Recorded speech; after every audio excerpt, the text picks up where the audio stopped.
So what I want to talk about for the next little while is how these sports drinks have become what they are, such a very popular thing in our lives, really. I mean, we see them on a day-to-day basis. People who don't necessarily, or are not necessarily involved in sport and exercise particularly, will still drink these drinks, will still use them in their daily life. So how have they got so popular? How have they become such a large industry, to multi-billion-pound industry, the sports drink industry? So it's important to try and sort of understand where this has come from. And I'm going to address it from sort of the research side of things. So what scientific research has actually been done to support the development of these drinks? Because a lot of the adverts that you see that advertise these drinks make claims that have come from research studies that have been done on them. Okay? And the idea of research, obviously, is that we test something, we test an item, we test a product, and we do it in such a way that we can generate results that we can trust and we can rely on, and we can then market the product as appropriate. So that's where a lot of the claims and a lot of the popularity behind these drinks has come from. Okay? And if we're going to look at that, we need to go right back to where probably the research started, and that's really going back to as far back as the 1920s. Okay? That's when the first research started to be done to show that carbohydrate that we take in our diet was closely linked to how well we can perform exercise. All right? Because we've got three main sources of energy that our bodies can use, as I'm sure you're aware, to fuel an exercise session or whatever it is our bodies need to do. We've got carbohydrate, we've got protein, and we've got fat. Okay? Those are the three main, what we call macronutrients that we take in our diet, and they can all be used to fuel our body during exercise. Protein is used in very small amounts generally, okay, to fuel an exercise session. It is used, but it makes up a very small percentage of the energy that we use in that exercise session. Fat is important. Fat's used quite a lot. Okay, perhaps not as much as some of us want it to be used because our body prefers to use carbohydrate, but it is used quite a significant amount. It depends on how intense the exercise is, how long the exercise goes on for, as to how much fat will be used. But by far and away the most important source of energy, regardless of the intensity of exercise that we do, regardless of the type, regardless of how long the exercise goes on, is carbohydrate. Okay, that is our body's by far most preferred source of fuel, for many different reasons that I don't need to go into here. The problem is we've got a limited store of carbohydrate in our bodies. Okay, we store carbohydrate in two places. We store it in our liver and we store it in our muscles, our skeletal muscles. Okay, and in total at any given time, depending on your body size and your body composition, you're probably only storing at best around about 600 grams of carbohydrate in those storage sites. So we've got a very limited supply of carbohydrate, okay, and it is the most important source of fuel. So the theory goes that if we run out of carbohydrate, if you like, if we deplete our stores too much, then our exercise performance will suffer, okay, because our body's main source of energy is no longer there. So it has to rely on other sources that it's not as efficient at using. But I'll talk about that again in a bit.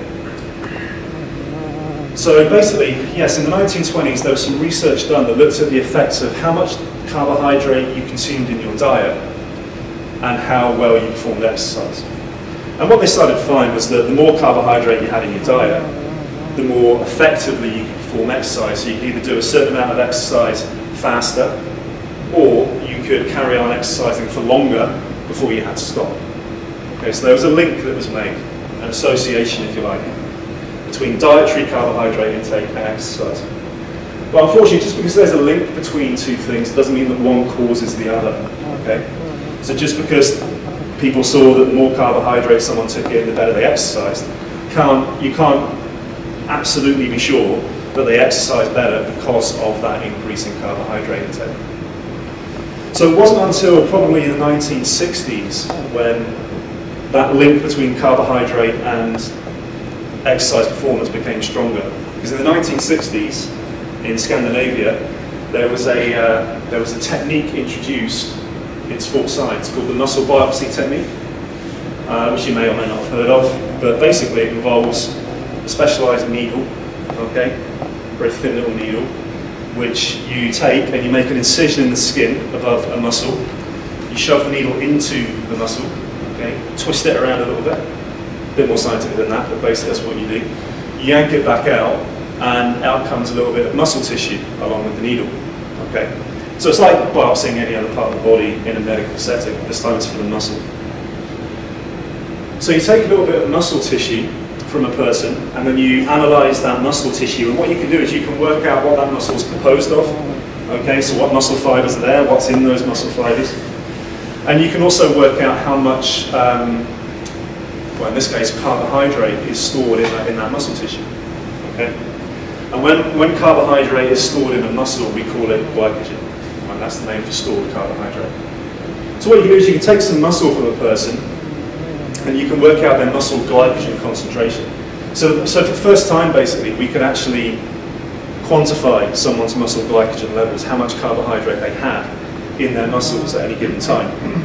And we could look at the effects of diet on how that changes muscle glycogen levels. And of course, what we see is that the more dietary carbohydrate that someone consumes, the more carbohydrate they store in their muscles. Okay? Up to a certain point, because there's only a certain amount that you can store. And what these authors, or what these researchers did, was they took this information and again they compared muscle glycogen levels with exercise performance. And again, they found that the more muscle glycogen that was in the muscle before exercise started, the longer someone could exercise for before they had to stop. So there, for the first time, was like a clear link, if you like, between muscle glycogen concentration, carbohydrate concentration in the body, and how long someone could exercise for.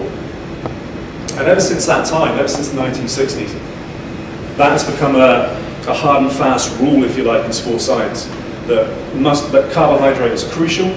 And once it's gone, exercise suffers. Okay. Now I'm not saying that's wrong, because it isn't. All right? It's more complicated than that, it's more complex. But it's fundamentally still true, I'm not arguing against that at all. But that's where it kind of started from, this link with carbohydrate and exercise performance. And of course, what that research stimulated was lots of other research that tried to manipulate carbohydrate levels to make sure they were optimal before someone exercised, okay, to ensure that they could try and maximize a person's exercise performance. So for anyone that takes part in any kind of exercise, in particular endurance exercise, you're probably familiar with phrases like carbohydrate loading, maybe even things like glycogen supercompensation, which basically means before you take part in your event, you consume a high carbohydrate diet to make sure that you've fully topped up your muscle and liver carbohydrate stores, so you've got as much carbohydrate as possible before you start your exercise. Okay. Now, that reached its probably peak popularity in the 80s and 90s with the jogging boom and the distance running boom. This concept of carbohydrate loading before exercise.